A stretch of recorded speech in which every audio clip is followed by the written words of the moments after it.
Hello, good morning friends. तो आज अपने राजस्थान की हिस्ट्री में मेवाड़ रियासत शुरू करते हैं। तो देखो, मेवाड़ रियासत राजस्थान का वर्तमान स्वरूप 1 नवंबर 1956 को अस्तित्व में आया। अब पहले क्या हुआ करते थे कि रियासतें हुआ करती थी, यानी रजवाड़े हुआ करते थे। और वहां पर देखो, अलग अलग क्षेत्रों को अलग अलग नामों से जाना जाता था। फॉर एग्जाम्पल देखो, जोधपुर के आसपास का क्षेत्र मारवाड़ कहलाता था। बीकानेर के आसपास का क्षेत्र जांगल प्रदेश या जंगली प्रदेश कहलाता था। जयपुर के आसपास का क्षेत्र ढूंढाड़ प्रदेश कहलाता था। कोटा के आसपास का क्षेत्र हड़ौती प्रदेश कहलाता था। और दक्षिणी राजस्थान या उदयपुर के आसपास का क्षेत्र मेवाड़ प्रदेश कहलाता था। और सीकर, चूरू, झुंझुनू के आसपास का क्षेत्र शेखावाटी प्रदेश कहलाता था। जो मेवाड़ है, यानी जो मेवाड़ रियासत है, उसमें कितने जिले आते हैं? तो उसमें मेनली उदयपुर, चित्तौड़गढ़, राजसमंद, भीलवाड़ा और प्रतापगढ़ जिले आते हैं। तो देखो, मेवाड़ पर पहले मौर्य राजाओं का शासन हुआ करता था। मौर्य राजाओं में मानमौरी राजा को हराकर गोहिल वंश ने शासन किया था। तो मौर्य राजाओं का शासन था पहले, बाद में गोहिल वंश का शासन हुआ। तो गोहिल वंश की दो शाखा थी, रावल शाखा और सिसोदिया शाखा। इन दोनों शाखाओं ने मेवाड़ रियासत पर शासन किया था। मेवाड़ नाम की उत्पत्ति, यानी मेवाड़ को किन किन नामों से जाना जाता है? तो मेवाड़ को मेवाड़ नाम से जाना जाता है, मेदपाट, प्रागवाट और शिवी नाम से जाना जाता है। अब हम देखते हैं कि मेवाड़ नाम अस्तित्व में कैसे आया। तो मेवाड़ नाम अस्तित्व में कैसे आया? तो देखो, यहाँ पर पहले मेर जाति रहा करती थी और ये मेर जाति मलेच्चों के साथ युद्ध किया करती थी। ये जो मलेच्चे थे, ये भारत के पश्चिम से आक्रमणकारी आते थे, यानी जो पश्चिम से आक्रमणकारी थे उनके साथ ये मेर जाति युद्ध किया करती थी। अब देखो कि मेर जाति के यहाँ पर रहने के कारण अब देखो, मेर जाति के यहाँ पर रहने के कारण पहले नाम इसका मेदपाट पड़ा।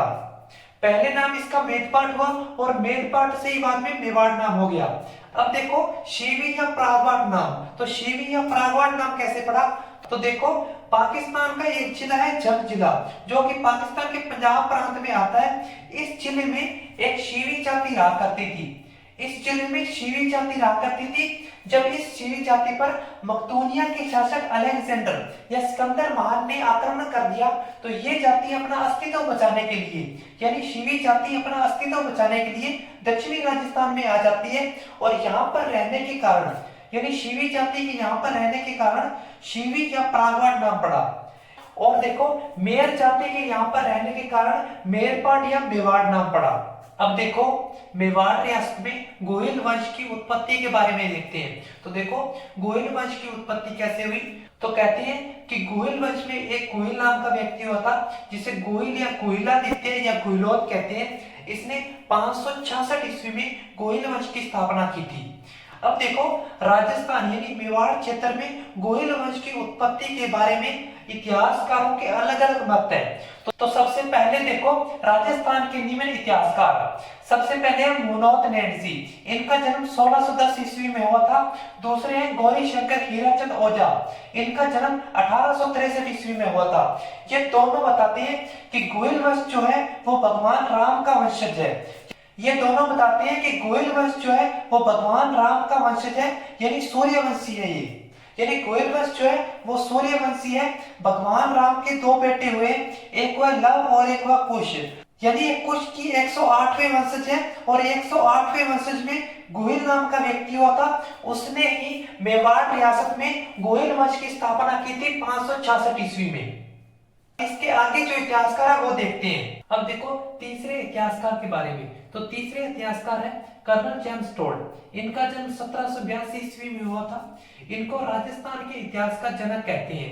इनके द्वारा कहा गया है कि गुजरात में वल्लभी नगर है और वल्लभी नगर के राजा थे शीलादित्य और इनकी पत्नी का नाम था पुष्पावती। क्या हुआ कि गुजरात यानी वल्लभी नगर पर मलेच्चों ने आक्रमण कर दिया और शीलादित्य का सारा राज्य नष्ट कर दिया।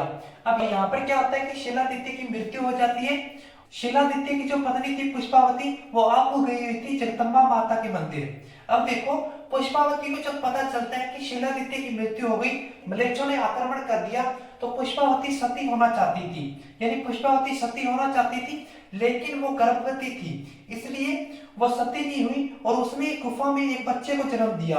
यानी उसने गुफा में एक बच्चे को जन्म दिया। गुफा में बच्चे को जन्म देने के कारण गोहिल नाम रखा गया। और उस बच्चे का जो पालन पोषण था वो कमलावती नाम की ब्राह्मणी ने किया था। और देखो बाद में जो पुष्पावती है वो इस बच्चे को जन्म देने के बाद में सती हो गई। इस बच्चे ने यानी गोहिल ने आगे जाकर राजस्थान के मेवाड़ क्षेत्र में गोहिल वंश की स्थापना की थी 566 ईस्वी में। इसके आगे जो इतिहासकार है उसके बारे में देखते हैं। अब आगे इतिहासकार देखो, अबुल फजल। अबुल फजल का जन्म 1551 ईस्वी में हुआ था। अकबर के नवरत्नों में से एक था। जो मुगल बादशाह अकबर था उसके नवरत्नों में से एक था। देखो अबुल फजल क्या बताते हैं कि ईरान के शासक थे नौशेखा, यानी नौशेखा ईरान के शासक थे और इनकी पत्नी थी रूम या रूमा। इनके जो बेटे थे नौसेजाद। तो नौसेजाद का वंशज बताया जाता है कुहिल को। तो नौसेजाद का वंशज बताया जाता है कुहिल को, यानी जो कुहिल वंश है उसको मुस्लिम वंश से संबंधित बताया है अबुल फजल ने। अब देखो आहड़ का शिलालेख। आहड़ के शिलालेख में डी.आर. भंडारकर इन्होंने क्या बताया, तो ये कुहिल वंश को ब्राह्मण वंश से संबंधित बताते हैं। इसके बाद में आगे देखो गोपीनाथ शर्मा। तो गोपीनाथ शर्मा जो है वो भी कुहिल वंश को ब्राह्मण वंश से संबंधित बताते हैं। अब देखो गोहिल वंश की उत्पत्ति के बारे में। तो गोहिल वंश की उत्पत्ति के बारे में जो इतिहासकारों ने कहा है, तो देखो 6 इतिहासकार है, मोहनोत नैणसी, गौरी शंकर, हीराचंद ओझा, कर्नल जेम्स टॉड, अबुल फजल, आहड़ शिलालेख के अनुसार डी.आर. भंडारकर और गोपीनाथ शर्मा।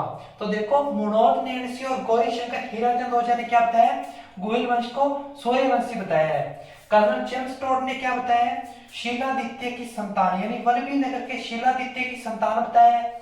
अबुल फजल ने क्या बताया, नौसेजाद यानी ईरान मुस्लिम वंश से संबंधित बताया है। और आहड़ का शिलालेख डी.आर. भंडारकर और गोपीनाथ शर्मा ने क्या बताया, ब्राह्मण वंश से संबंधित बताया है कुहिल वंश को।